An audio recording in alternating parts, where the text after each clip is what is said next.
is worrisome. Exactly what do you want to hear from me? Alam mo, Pia, yung apology, voluntarily given yun. Hindi natin yun pwedeng ipilit sa kanya. Pero sa akin yung recognition ng maraming kamalian in the past. Kasali doon yung hidden wealth na hanggang ngayon hindi pa din natin nakukuha. At yun ay nakaw yun sa taong bayan. Hindi yata natatama.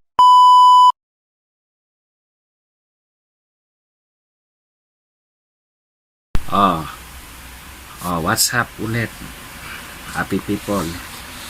Welcome back again sa ating episode. Panibagong episode na naman tayo ng Politikaserye, mga kaibigan. Musta kayo? So for this episode naman, mag-usapan natin yung debate na nakakasuklam. Hindi na nga debate yan eh. Interview. Interview yan. Paano naging debate yan? Interview yan. Nag-interview lang kayo eh. Huwag nyo na i-deny. Huwag nyo nang i-deny kung paano. So for this video mga guys, sa madaling salita, itong SMNI, ang debate nila ay ginawa lang interview. In-interview lang yung mga kandidato sa pagkapangulo. Sino-sino ba yung mga kandidato na yan? Siyempre, ang pinakaamo nila, yung ini-endorso nila, si Tumbong Narcos. Sino pa ba? Sino pa ba dumalaw? Si Caldero de Guzman ng Partido Lakas ng Masa. Yan, medyo matino-tino pa yan. Tapos ito si Norberto Gonzales Jr. Junior din to.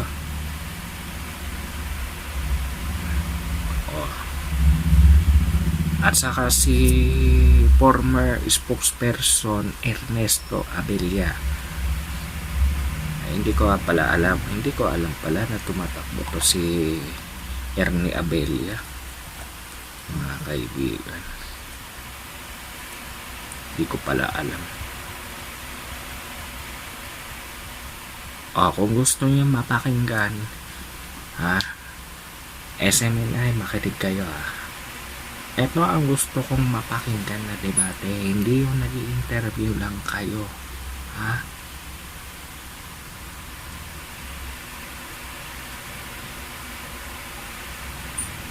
Ito pakinggan nyo Pakinggan nyo. Pati sa mga nanonood. 2016 Vice Presidential Candidate. Nagtapat ito si Caldero at saka si Tumbong. Nag-away sila, di ba? Yan ang totoong debate. Hindi yung interview. Eto, pakinggan nyo. Pakinggan nyo to.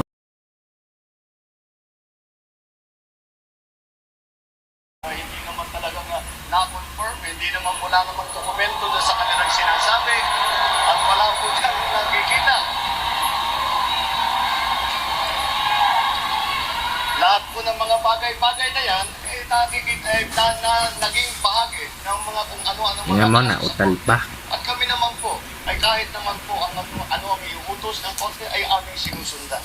Kaya naman po, masasabi ko po na hindi po maliwanag na sa amin galing yun, kung saan galing yun, kung hindi sa iba't ibang tao. Kaya tignan po natin ang mga facts na kanyang binibig. Thank you, Senator Martes. There is part to that. There is part to that. A very brief response, Senator Martes. Tignan niyo po ang interview ng mismong nanay po ni Senator Bongbong. Sabi nung nanay niya, they practically own the Philippines, telecoms, all these businesses.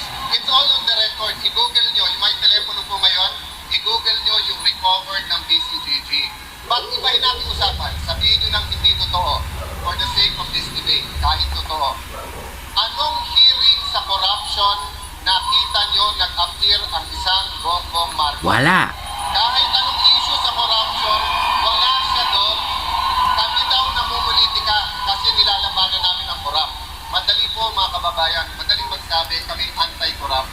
Pero itaya mo buhay mo, itaya mo karir mo, awayin mo. Eh si Enrile, nakaaway nila, pero ngayon siya ini-endorse. Kaya hindi inimbestigahan ng mga negosyo ni Enrile doon sa Cagayan. Yun po ang klase ng paglaban nila sa corruption. O, kita mo?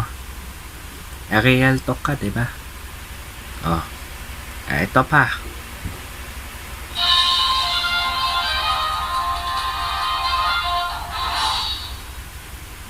Senator Marcos, bakit daw hindi kayo nagpapakita tuwing hearing sa corruption, sir? Dahil maliwanag na maliwanag sa atin na ang kanilang ginagawa ay hindi anti-corruption, hindi po magpamumulitika. Hindi po ako sasama sa ganyang klase. Hindi ako sasama sa ganyang klase pamumulitika na itinataya at ginagamit ang dapat na pagtulong sa ating mga kababayan ang pamumulitika. Ang kunwari ay anti-corruption, yun lamang ay itinataas ng sarili pa. So, hindi totoo.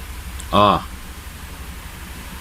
Kaya pala daw hindi siya sumasama sa hearing ng senador daw to dahil namumulitika. History po yan, sir. Not politics. Amores, kaya hindi siya sumama. Mamumulitika lang. So, yun yung totoo sa Pinay, kaya hindi siya sumama. Or, gusto mo kasi sana maging vice president ng Pinay. Kaya kayo sumama. Kasi laban din po siya. Okay. Pwede po pang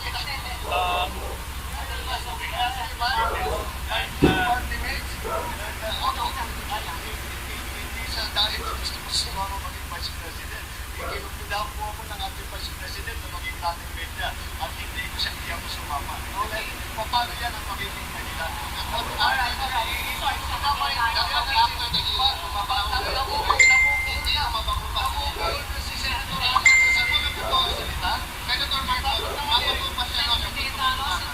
Dapat tiyak mo muna sa una.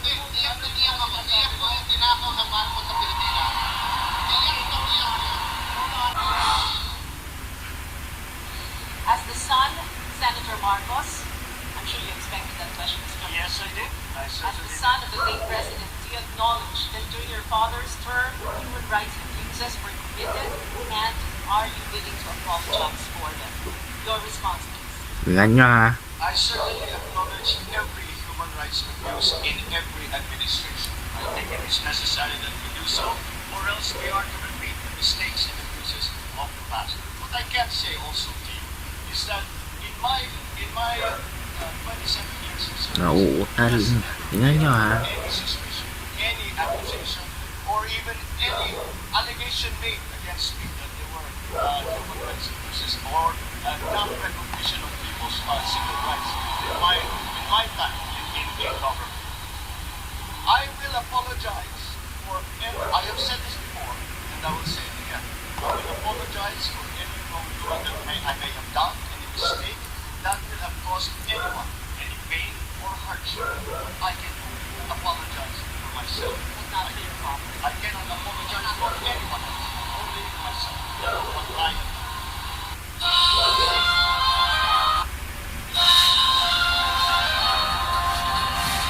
Pakinggan nyo maigi.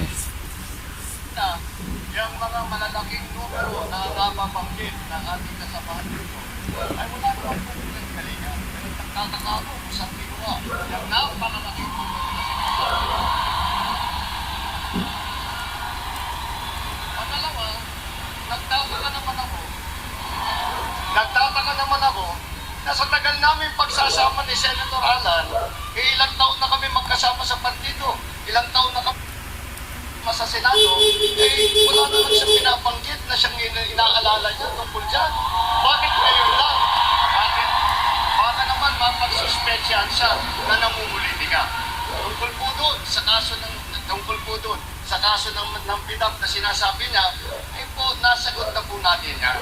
At kung may ebidensya man kontra sa akin, alam natin, gagamitin po ng pamahalang ito.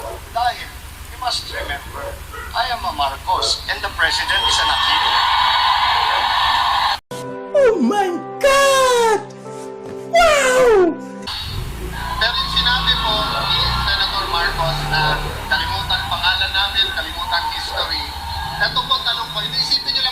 whether you're for or against. Wala po akong sinasabing Isipin mo to. kalimutan ng history. Isipin niyo po ito, Huwag ha? naman, candidates. huwag ka naman Can I have i-invento. 10 more seconds Wait, because sandali, I need dapat to sabi interrupt. mo. Yung sinabi ko, Oras ko huwag naman yung to. Hindi ito martial law na may walang rules. May Hold rules on. po dito eh. Hold on. Can we please request the candidates to speak one at a time? Ma'am, Thank you, Senator Marcos. Can I have it as one Yes. minute? O pati yun, nanakawin mo pa rin. Oh. Ito pati yun nanakawin. Real talk. Na real talk ka, hoy.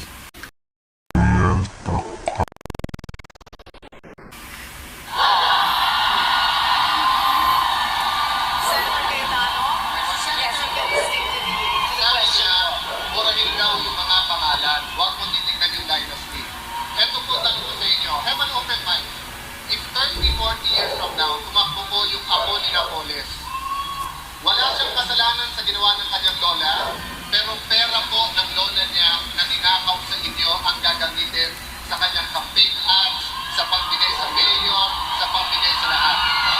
So, ang dynasty po, meron talagang problema.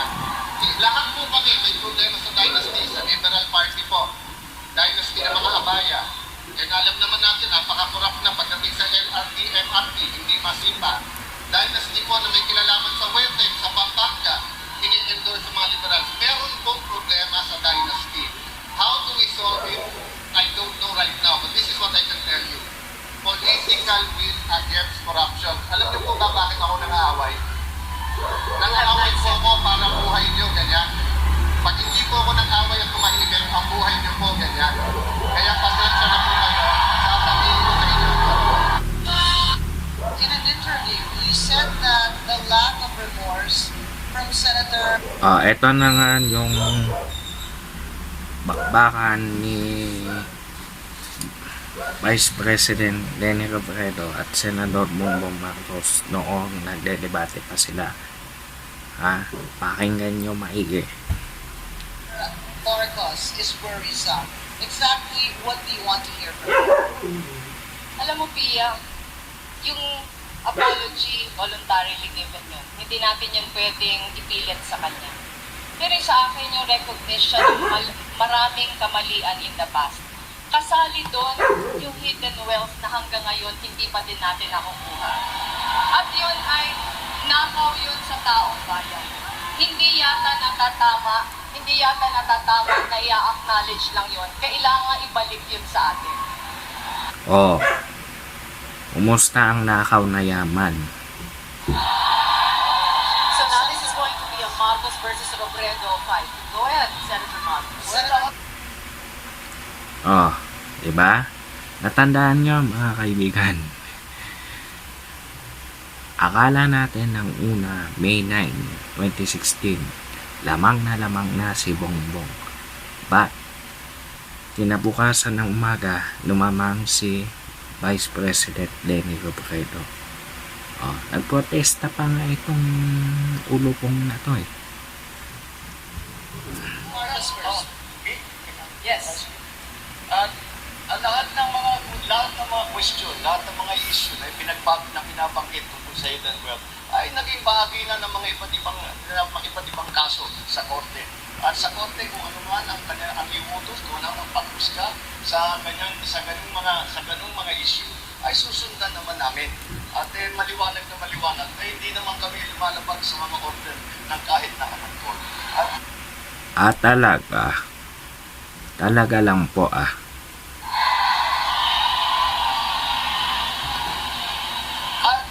At isa pa ang nais kong itagdag. Kaya sinasabi, ibabalik ko daw kung ano-ano. I cannot give what I do not have. I do not have what I do not have control. I do not have any knowledge of any. Once again, let me repeat, I cannot give what I do not have. Ang sabi po kasi ni Senator Marcos, kung meron daw pong judgment ang court, susundin. Pero meron pong dalawang judgments, yung US Court saka yung Singapore Court, na ino-orderan po silang ibalik na ninakaw na yaman. Hanggang ngayon po, hindi pa din sinusunod. Senator Marcos. Siguro maliwanag na tayo talaga ay nasa gitna ng kampanya. Dahil, siguro naman, ang abogado po, si Congresswoman Robredo, alam ko naman, sigurado ko, alam naman niya, hindi ang pamilya ko humahad lang sa pagbayad ng compensation sa human rights payments. Ang humahad lang po dyan, ang kaso niyan, ay nasa gitna ng human rights payments at saka ng gobyerno na pinangungunahan ng Liberal Party. Kaya ang Liberal Party ang humahad lang sa pagbayad ng human rights compensation. Congressman Robredo. Hindi po yan totoo. In fact, yung ating pong gobyerno, gusto nang mapabayaran yung ating human rights victims. Pero marami, kakaunti pa lang nga po yung nako-cover ng judgment ng court. Ang dami pa po nilang natatalong yaman at nakikita po natin yan sa pagbuhay nila ngayon. Napakasimple lamang po. Hold on, candidates. Talagang ninanais ninyo na mabayaran ng compensation, bawiin ng gobyerno ang inyong claim at agad mababayaran ng human rights. Ang gobyerno ang humahad lang, ang Liberal Party ang humahad lang. Senator Cayetano, go ahead. Bumalik tayo. Ay nako. O, eto pa. Eto pa. Mga kaibigan.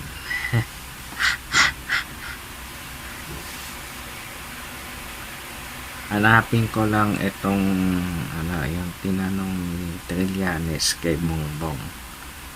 Grabe, di ba? Oh. Grabe, di ba? Oh. Yan ba ang di ba? Alam niyo, sa totoo lang mga kaibigan, kumpara itong hindi ko na nahanap yung hindi ko na nahanap yung Trillanes at kay Bongbong. Kumbaga, ito medyo papahabain lang natin to ng konti. Ito, kahapon nagtanong ito si Professor Clarita Carlos. Grabe, no? Yun lang ang matino yung iba, mga eto, panoorin nyo to. Pakinggan nyo. Ano po yun?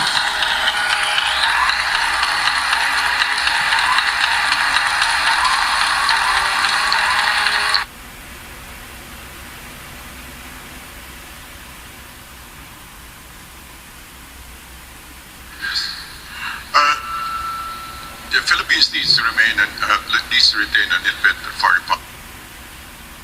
Asan na yung kay Bongbong? Gusto ko yung kay Bongbong. Gusto to. Concept of independent because it's like Yan. you're sitting on the fence. Is that what you mean? No, I mean to say that we need to be able to make our own stance and be able to make our own decisions without undue influence from anybody.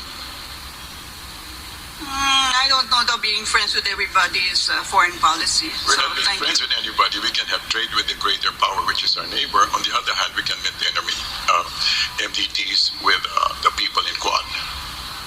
Yeah, well, the reason why, and this is for all. O, tingnan nyo. Pag may hindi nagugustuhan to si Professor Clarita Carlos, mga kaibigan, talagang hindi ka titigilan until na makontento siya sa sagot. Oh.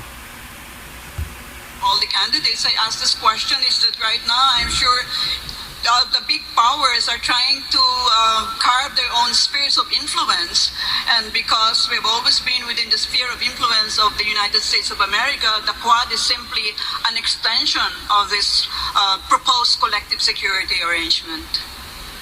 On the other hand, we can always be sure that they will always stand for us. Well, of course, nobody can answer that question, even if we ask Biden today, O, tingnan nyo kay Undersecretary Abelia pa lang, sablay, para kay Professor Carlos. Alam nyo kung sino yung maluklok na sinong maluklok na presidente sa Mayo. Please, kunin nyo nga itong DepEd Secretary para makaano na nga tayo.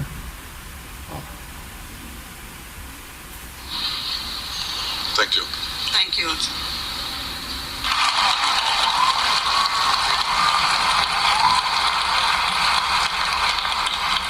Senator Marcos? I think any of these agreements we should, of course, encourage as long as it is very clear to us what is the advantage to the Philippines. What the professor just mentioned was she spoke about the great powers trying to carve out spheres of influence. I reject that model that I believe no longer applies in the geopolitics of the modern world. The old Cold War thinking. We have to apply our own way. And so it really would depend on what is inside, or what those agreements say that the Philippines and what will be doing and what those other partners of ours will be doing for the Philippines. And once again, because we shouldn't think of the old Cold War system, we should always think in terms of the fine line that the Philippines has to tread in all our foreign policy decisions. Ang napansin ko rin to sa SMNI, wala ba kayong timer? Yun lang ang napansin ko, wala rin silang timer. Unlike sa pinakinggan ko sa inyo kanina, meron, di ba? Wala silang timer eh. But if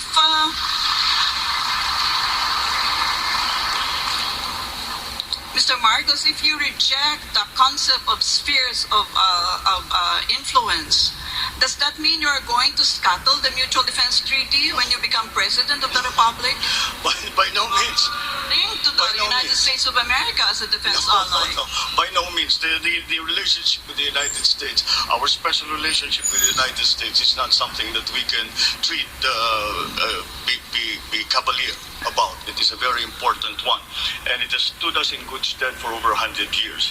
And that, I think, will never disappear from the Philippine psyche. The idea and the memory of what the United States did for us and fought with us in the last war. And so that is a specific part of our foreign policy. But then, as we approach, you know that we are a hot spot right now. The West Philippine Sea is a hot spot in geopolitics right now. And that is why we still have to find our own line in terms of all of these arrangements. Except the one simple principle is that we will not cede 1 square inch of the Philippines to any country. Hindi pa nakontento. Hindi pa talaga yan nakontento. Karen, do I have time for one more follow-up with Mr. Marcos? Yes, Professor Carlos. Yeah. Okay, if that is the stance that you have taken, Mr. Marcos, suppose you have a situation where China is trying to, take us in, embrace us within its sphere of influence. How would you react as our chief architect of our foreign policy? Once again, we, in terms of specifically to China, the correct approach still seems to be one of engagement. And no matter what the superpowers are trying to do, we have to work in the interest of the Philippines, and we cannot allow ourselves to be part of the foreign policy of any other country. And we have to have our own foreign policy. So again, whatever the superpowers do, we as a highly strategic geographic, having a highly strategic geographical location in the world, really have to walk that very, very fine line between these great powers who, I always say, these are great powers, we are in between. If they sneeze at the same time, we disappear from the map. And that is something that we always have to keep in mind. Thank you. Okay. Hindi na natin ito patatagalin na mga kaibigan. Okay. Ang naobserbahan ko kahapon sa SMNI, nakakaboring. Bakit nakakaboring? Parang alam niyo, sa totoo lang. Hindi na nga yan debate. Hindi debate yan. Ano lang, nag-i-interview lang kayo ng one-on-one interview. Oh. Oh. Grabe. Tapos ang venue nyo, napakamahal. Okada.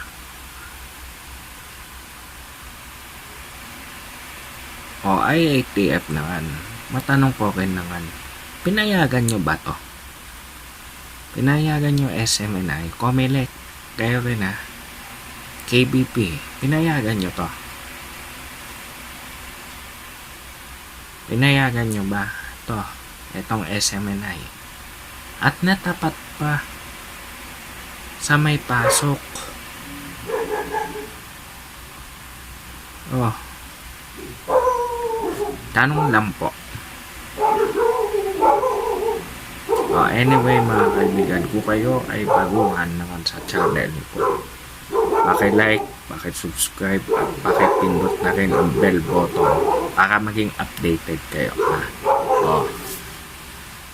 Magandang araw ulit at God bless sa inyo ha. Ingat palagi.